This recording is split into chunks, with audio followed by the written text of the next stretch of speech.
I felt like the angle that I had, you still couldn't see me crochet. So as you can tell, I am not a professional here.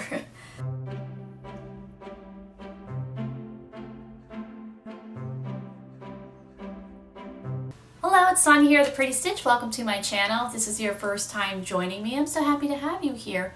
So usually I post videos about knitting, crocheting, Tunisian crochet. I have patterns, I have stitch pattern tutorials, I talk about yarn.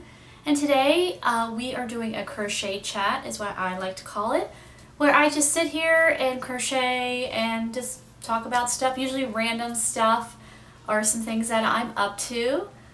So today I am still working on this crazy sweater project that I feel like I feature in every one of these crochet chats. But this is the back of it here, and I have 6 more rows to go, and then I can sew the shoulder seams and see where we're going with this guy. Because again, I was inspired by a picture from AI and wanted to, see if I could come up with a version myself. And so here we are, and as you can see, I am sitting in front of my door, and you're probably wondering, well, she's going to sit on the floor. Why doesn't she sit somewhere else besides her door? Well, the room I'm in is actually quite small, and it doubles as a guest room / filming room. And so the rest of the wall space is covered up by either a bed, a dresser, a desk, a little end table. So the door, this is what we got here. So, and I tried sitting at my desk, in front of my desk, and I felt like you couldn't really see me crochet. So what is the point of a crochet chat if you can't see me crochet? So, sorry, I just adjusted my camera again because I'm still trying to figure this out. I felt like the angle that I had, you still couldn't see me crochet. So as you can tell, I am not a professional here. But yeah, this is my new filming space. My other videos where I would just kind of sit and chat, I was in my bedroom, and I would just sit in front of a window, so it was a dark curtain. And, that was fine, but one of my kids moved out, and so now we have an extra room, and we switched rooms all around because she had the largest bedroom besides the master, and so her sister wanted that room, and the room I'm in now was my son's room, and it is the smallest room, so he wanted to go into a larger room too. So we have been playing musical bedrooms instead of musical chairs, but we got everybody switched around, and then it was my turn to get things set up in this room. So I do have, we have a spare twin bed set up in here, and I have an extra dresser. And then my daughter, when she moved out, when she got married, she didn't want her desk, and it is not the nicest desk. It's I think we had gotten it she got it from her grandmother, who got it from somebody else. It's been passed around the desk. Yeah, she didn't want to take it to her new apartment, and so then I said, well, I can use it as a filming spot, and it works really well. It's just the surface of it is really not cute. I mean, maybe I was thinking of maybe getting some contact paper to put on top of it. Right now I'm just using a towel to film. I mean, that's working fine, but it's a towel. So I guess if I was really super industrious, I could paint the desk, but I don't know, I feel like I'm kind of painted out, which I had done quite a bit of painting. I had a big bathroom painting project because it was my kids' bathroom, and they had forgotten to put the fan on when they were using it. And so as you can guess, we started having a lovely mold situation. So I had to fix that, and the paint in there actually wasn't very good. It was a very flat paint, which, I mean, most people when they paint their bathrooms don't use flat paint. And so this paint, I didn't love it, but I really didn't want to have to do a big painting project. But then when we started having mold, I'm like, well, we have to address this before it gets into the walls. I mean, fortunately, it was just surface mold, so I was able to treat that, take care of that. I bought this special paint that if mold tries to grow, it's like mold resistant. and it's not Kills. I know a lot of people like to use Kills. It's not that one. It's something by Zinsser, and it's kind of hard to find. I've used it before in another place we lived with a similar situation, and it worked great. So what happens if mold tries to grow, like it kind of almost beads up on the paint, and then you just wipe it right off. It's really amazing. It's a great paint. The only downside, it doesn't have a huge color selection, so you're kind of limited with the colors because of the type of paint it is, but you know, that's okay. It's a bathroom, it doesn't need to be like too wild, you know. So yeah, I had to do all that, and that was quite the project, but now it's done, and now I'm like, I don't want to paint another thing. So I know some people love to paint. They'll just be like, I'll look at a room and just like, oh, you know, I just want to paint it, and they just, you know, get that paint out. But I'm like not that kind of person, so I hope I don't have to paint for a while. I mean, technically this room could kind of use a paint job. My son, when he took a picture off, took like a little bit of the drywall off. Like there's not a hole, but it's like part of, like literally the paint got lifted off. So my solution to that is going to be putting picture in front of it, because I just don't feel like painting right now. So I have the picture that I want to put in front of it. Now I need to get the frame, so it's always something. But yeah, so yeah, this room is almost done as far as how I want it to be. I just need to get like a nice little bedding set for the bed and hang up the pictures, and that's it. We're calling it a day. I'm not really big on decorating that much. I'm just not very good at it. I see like, you know, the home channels and things like that, and people are, you know, super into home decor, and that's just not really my thing. I mean, I like my home to look nice, but I'm more like, things that I like to decorate my house with are things that either were made for me by people that I love. Like I like things in my walls that remind me of people that I love.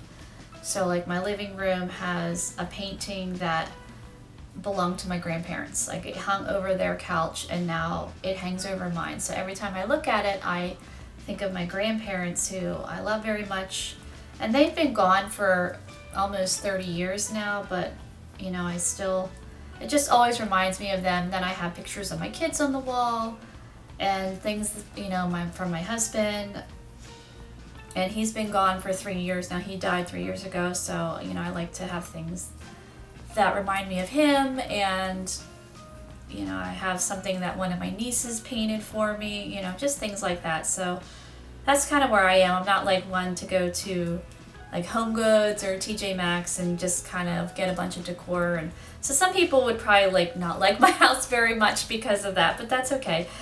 We all like different things, and we all like our spaces to look different, and that's okay, you know. That's me.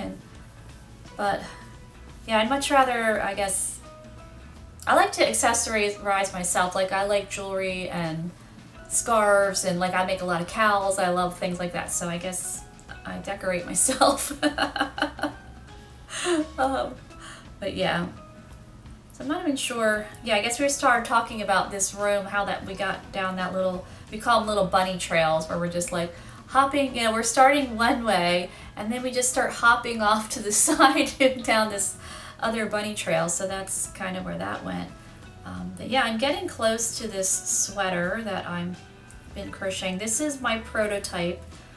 A lot of my design process is making prototypes of like kind of bits of yarn. So this is a hodgepodge of yarns. It's all DK weight yarn, so it's the same weight basically yarn, but just odds and ends, and because I don't want to break out the really nice yarn if it's not gonna turn out.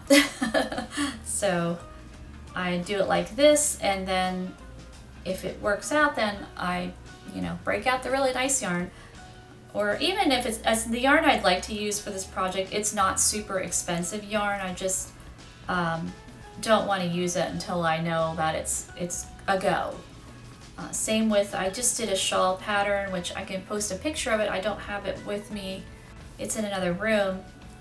And when I was working on that, I had started when I was starting the design process of using some scraps of yarn, just seeing where this thing was going, if it was going. Sometimes it doesn't always work. So yeah, once I realized, oh, this is a go, I really like this, then I got the yarn that I really wanted to use, and that's what I did. So, but yeah, that's kind of how I like to design. I'm sure other people do it differently, like maybe they make sketches of things. I'm not really great at drawing, so I don't usually do that. Sometimes I will I'll sketch out like the math, because there is a little bit of math involved with crochet or even knitting sometimes, and so I will make like my own little symbols of math. Usually it's like when I am trying to figure out math with crochet, I make lines and dashes for some reason. I know it probably sounds really strange, but that's just how it works for me. Or I even use arrows, because I guess the lines, they represent stitches, and then the dashes, if I use dashes, then that represents spaces, and then the arrows might represent other types of stitches, or I don't know. I just kind of do my own thing as far as that goes when I'm figuring out the math. Because I know like you could use a calculator, but I like it kind of written out. I guess because I'm kind of more of a visual person, so I like to, actually write out the stitches to see if the math is mathing. So that kind of thing. I guess some people, maybe they kind of figure out a formula, which I'm not really great at formulas. Math was never my best subject, so that doesn't always work for me. So I'm old school of like, let's bust out the paper and the pencil and do it like that.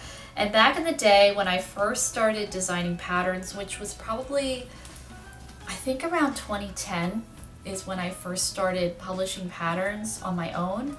I didn't have a laptop computer, so we had one computer that we shared, my husband and I shared. So what I would do is I had a notebook or even scraps of paper, and I would handwrite my patterns first.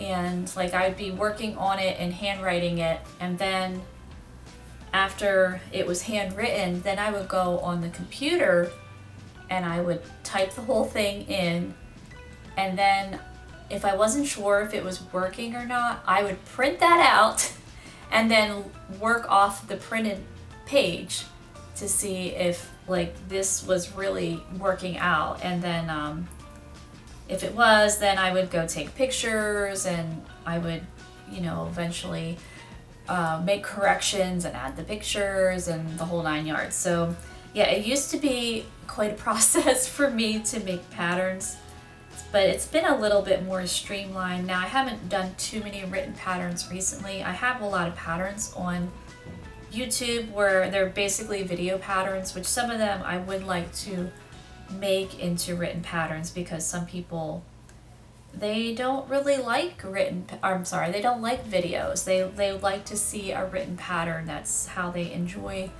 working a pattern, which is fine, but I'm trying to kind of cater to both, because some people will complain, well, I'll have a written pattern. Well, do you have a video for that? And a lot of them I do now, but not all of them. And some of my older patterns I'm trying to revisit, and maybe because some of them I made quite a long time ago and I really didn't know what I was doing.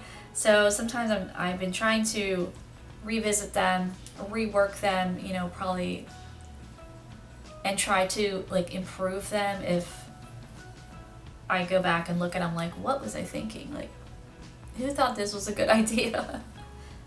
So yeah, that's kind of how I am with my designing. But yeah, so we'll see with this sweater.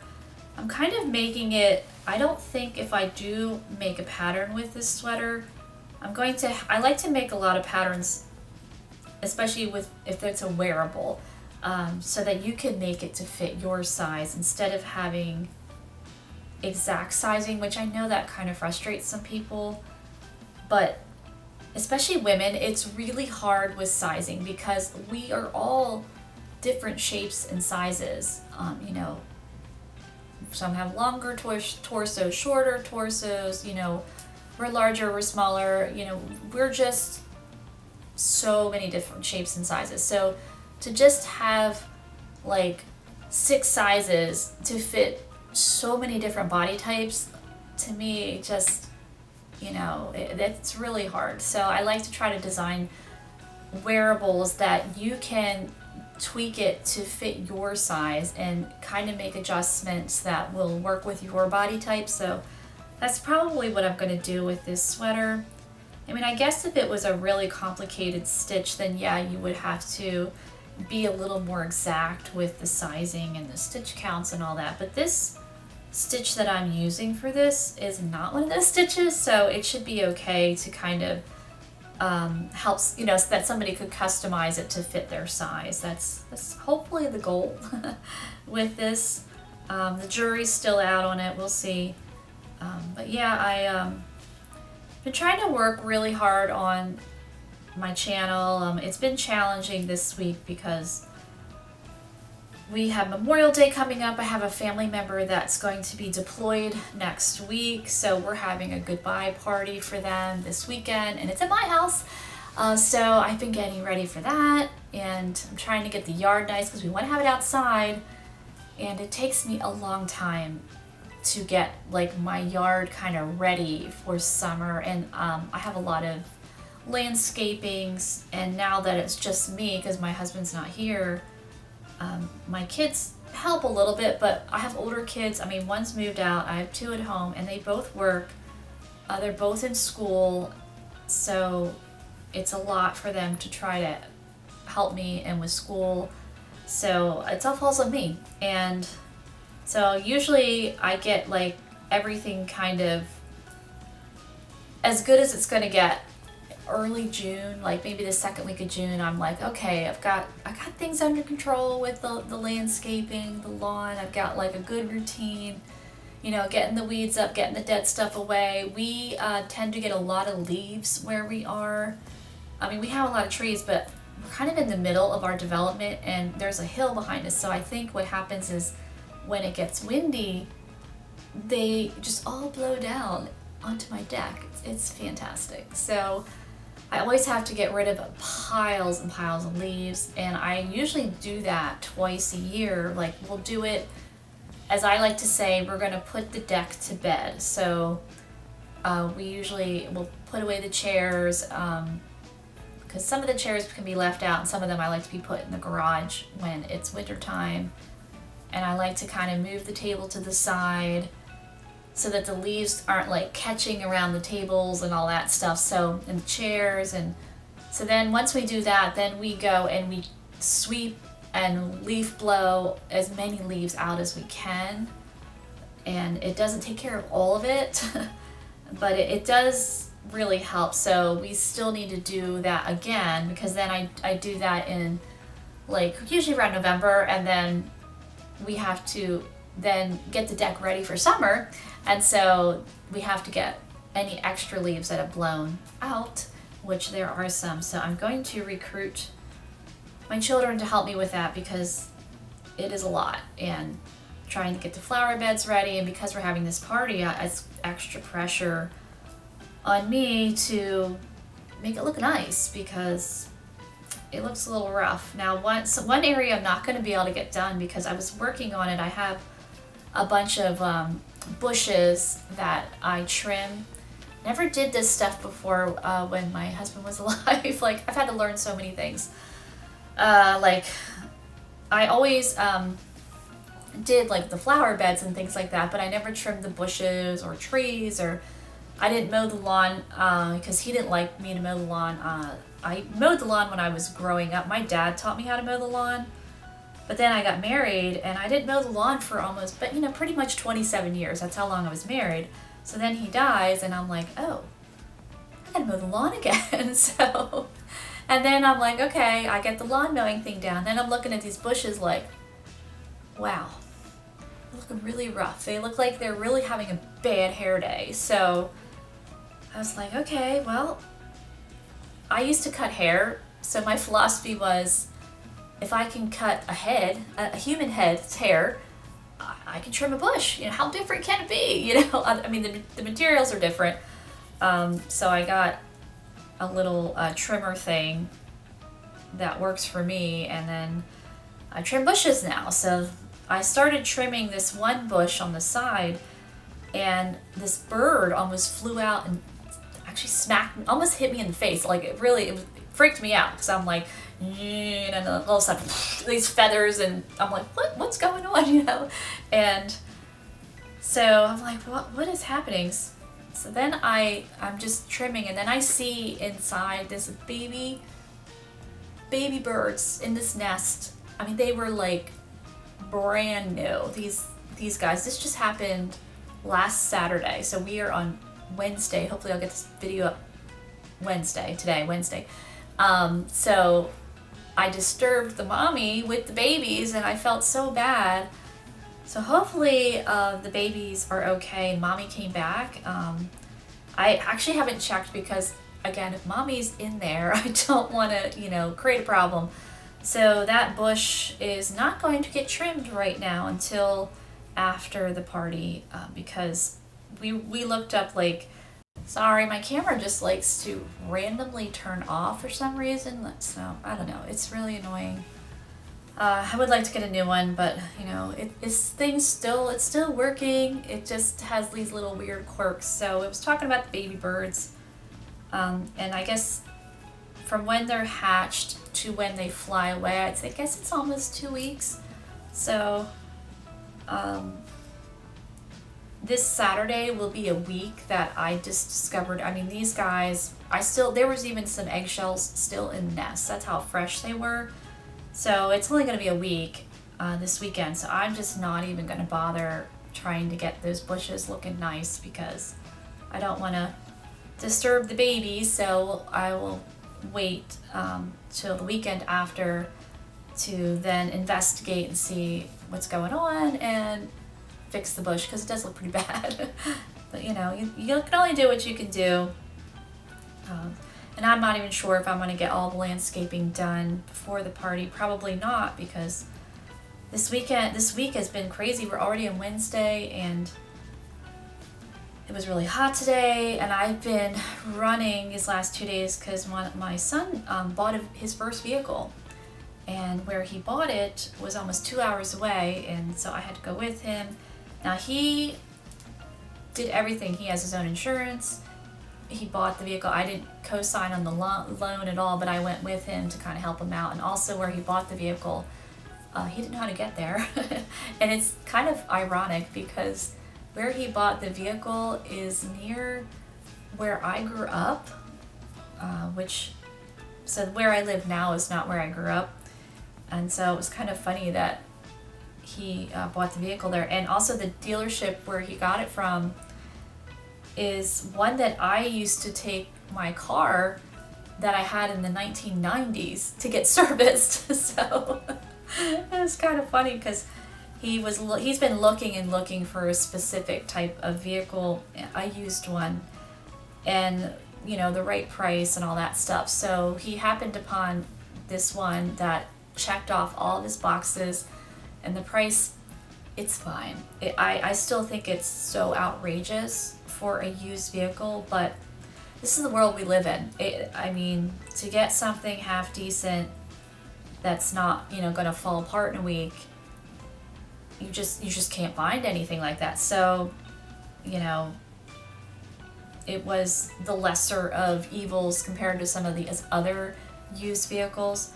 But when he was like, "Mom, where's this place?" And I'm like, "Oh, I know where that is. I know exactly where that is." And he's like, "You do?" And I'm like, "Yeah." And he says, "I really, really like this." And I said, "Well, if you do, then you need to call and ask if it's still available, because sometimes there's things online and they get sold and they don't always, you know, take it off right away." So I said, "We're not just driving down there for us to see that it's been sold." So I'm like, "You need to call them, you know, tell them that you are a serious buyer, you know, you have money to put down, blah, blah, blah. See if they'll work with you to get a loan, because, you know, this is his first he's still working on his credit because he has no credit history because he's really young. So, you know, some banks aren't willing to take a chance on, you know, a young,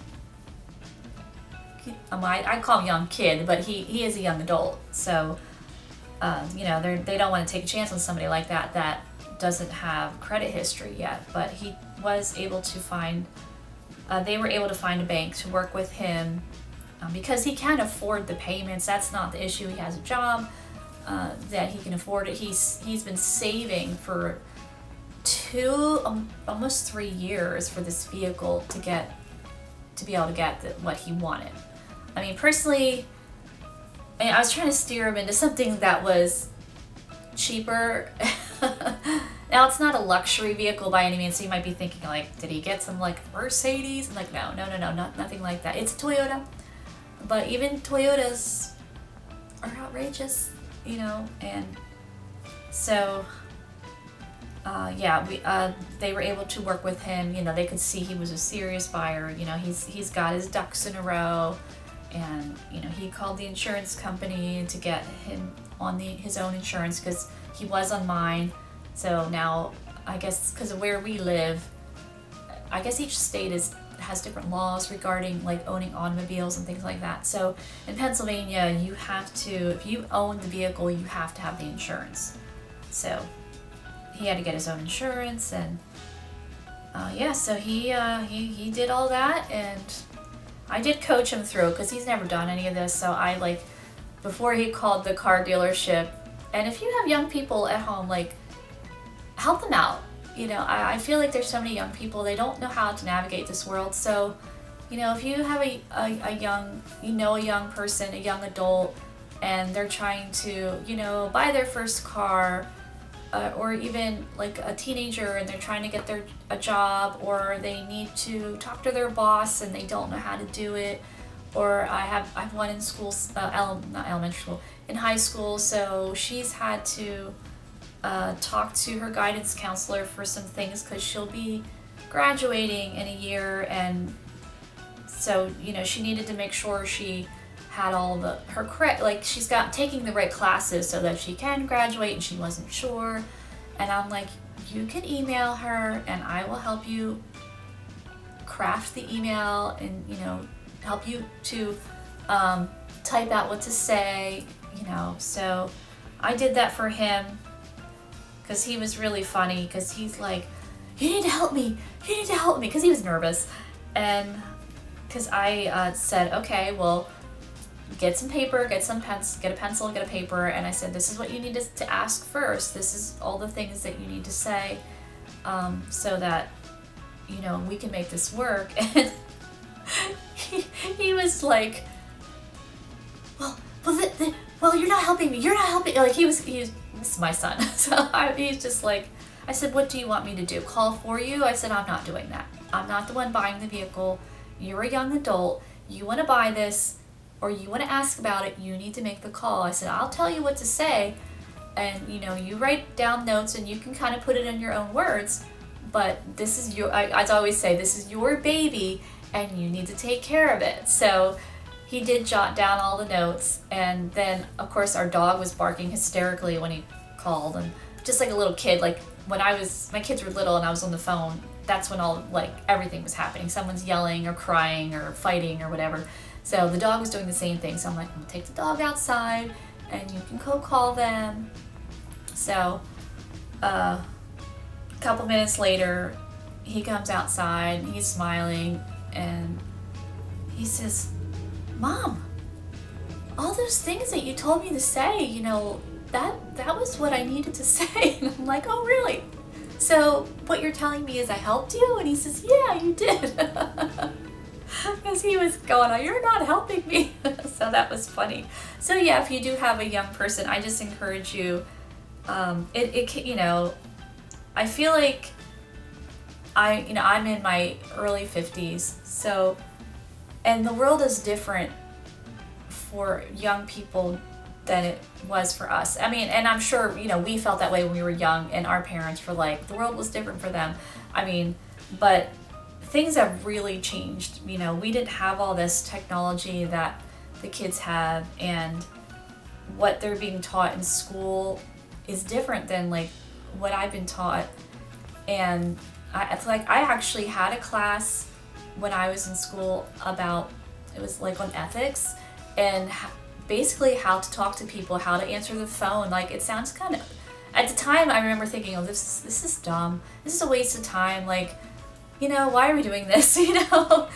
But as an adult now, I am so thankful for that, because it really helped me navigate the adult world, how to talk to people. And I am an introverted person. I am not super outgoing. I can fake it. As I always say, I fake it till I make it. So a lot of people that meet me think that I am more extroverted than I really am, but literally I'm faking it. And I used to be a hairdresser, so I'm very good at making small talk, talking with people, because my job kind of forced me to do that.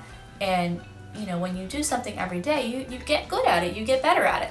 So that is a skill that I do have, but I do credit that one class that I had in high school that really helped me with that. You know, so a lot of kids aren't being taught these things. I don't think employers are teaching kids these things. Like, I did have some jobs and they taught us how to answer the phone. Like, they wanted us to say certain things. Like, I still remember this one job. It was a hair salon, and it was this long thing that we had to say when we answered the phone. I remember it was, if it was like morning, you'd have to say good morning. If, you know, afternoon. So if you had to answer the phone, you would say, good morning, this is the hair salon. My name is Sonia. How may I help you today? And I remember thinking, these are so many words, but we had to say it. But it was nice when the person called, so that, you know, we sounded competent, I guess. Instead of when you call a business and we're just like, hello, or hey, or, you know, I've kind of gotten that. So we were taught that, where I think a lot of employers are not teaching their young employees these kind of things. Because I think that people our age, like I'm Gen X, like we think, because I've done this too, where I'm thinking, well, they should just know how to do that. But they don't. They're not being taught. So how are they going to learn unless we teach them? And making them feel dumb or stupid doesn't help the situation at all. Or being, you know, rude to them because we think that they've been rude to us. Because I do find that, you know, you go to the grocery store and there's a young kid and they don't greet you. But probably, you know, they're very shy and they just weren't really taught, you know, when your customer comes to your line, you say, hi, how are you? Or if it's morning, good morning. Or if it's afternoon, good afternoon. Or, you know, did you find everything okay? Or you see it's raining. Oh, it's raining outside. Oh, you know, just small talk, things like that. I don't think these kids are being taught that, and instead their bosses are just getting irritated at them. So I feel like, you know, us Gen Xers, like, we kind of need to help these young people so that they can, you know, help when they get to our age, you know, help the generation to navigate adulting, because adulting is hard. And sometimes I do feel like we also hold them back as well. You know, I didn't mean to my crochet chat to get in on this, but I guess since my son was buying the vehicle, and it just got me thinking, you know, and some of his friends, they, you know, don't know how to do certain things, or they don't know how things work. So he has one friend was trying to give him this advice about buying this vehicle, and he was telling me, I'm like, no, that's not how it works, you know, and because his friend didn't know, and you know, no one's clued him in and how it works. So yeah, I just encourage you that if you have older children, or you know somebody, or you're in the workplace and you have some, you know, younger employees that you work with, instead of getting super irritated with them, because I know they can be irritating. I can get a little salty and crusty myself with some of these young people, but you know, maybe if they are receptive, just say, hey, did you ever think about trying it this way? Or it sounds like you're struggling when you're greeting customers. Well, here are some tips, you know, things like that, just to kind of help them out. Because it has helped my kids. Like, I'm not trying to say I'm Mother of the Year or anything like that, but you know, I just want my kids to be successful in their adult life, and I just want to give them the tools and the keys so that they can, you know, they make these baby steps so that when they leave the nest, they're good, they're doing okay. So yeah, so that's got me thinking about that today. But yeah, so that's what's going on here. And I had talked about last week, going back to crocheting and knitting, about doing like a YouTuber spotlight, where I would feature a YouTube channel that isn't getting a lot of views, because I had talked about that maybe like 2 weeks ago in one of my crochet chats, you know, just how I was feeling really discouraged, and you know, because I am, you know, I'm trying to work hard at this YouTube thing, and it's really hard to crack the code, you know, to get seen and, you know, to get the views. But you know, I keep trying, and I know when I did put that video out, people were so nice about it, and I also there were other people commenting that also have YouTube channels that are struggling with the same thing, so we're kind of all in this boat together. And so I thought, you know, why don't I try to help them out by spotlighting them, and you know, maybe sharing a channel that maybe wouldn't have gotten seen otherwise, even though my channel doesn't get seen that much either. But you know, you never know. And it is fun to see what other people are doing and what other people are making. You know, I think it's great that there's just so much creativity out there, and I like sharing what I do, and you know, I thought it'd be fun to share what other people are doing too, because there are some really amazing you know, knitters and crocheters out there, and that make some really awesome things, and I think they deserve to get seen. So yeah, I actually started working on doing that. I don't know if that video of my first YouTube spotlight is going to come out this week or not, because of this party that I'm having and that I need to get ready for. And it's been hot, so you notice I have a sleeveless top on, because maybe last week I had a sweater, I don't even know. I feel like every crochet chat I've been wearing so many different things because of the weather. So today it's hot, like it's almost 90 degrees outside. And so that, and also I was out helping my son buy his vehicle, so I got back, I'm like, oh yeah, now I can work on the yard work and keep working on that. But it was just too hot. I'm like, no, not doing that. So I'm going to be finishing off here, and you know, it's starting to get a little cooler out, because I think it's like around 5:30 now. So that's when things start to kind of get a little bit cooler. Now the bugs come out. That's no fun. I have a whole bunch. I have a mosquito bite here. Got one here. I was like looking at around. Like I have such a bad. My double chin, but looking at my double chin, and I'm like, what is this red mark on my face? And it's bug bite. I'm like, yay! I've got one on my shin. I guess I'm getting close to.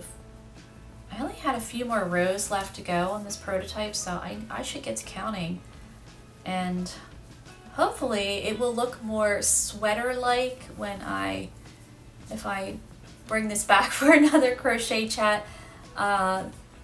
This is one of those projects that I do when I have time. It's not like one that's crucial for me to finish right now.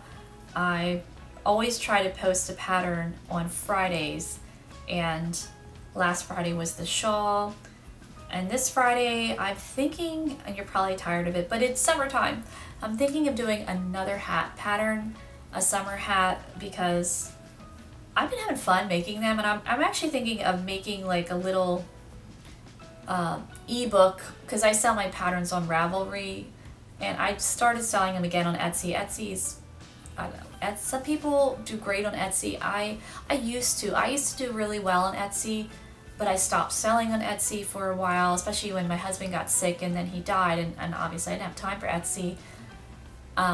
Where Ravelry, like, you don't have to renew anything, you know, you list it and then it's just on there, and it's just a bit more of an easier process to sell patterns than it is to sell them on Etsy. And their fees have gone up a lot. I mean, it's not the same Etsy it was when I first started on Etsy in the mid 2000s.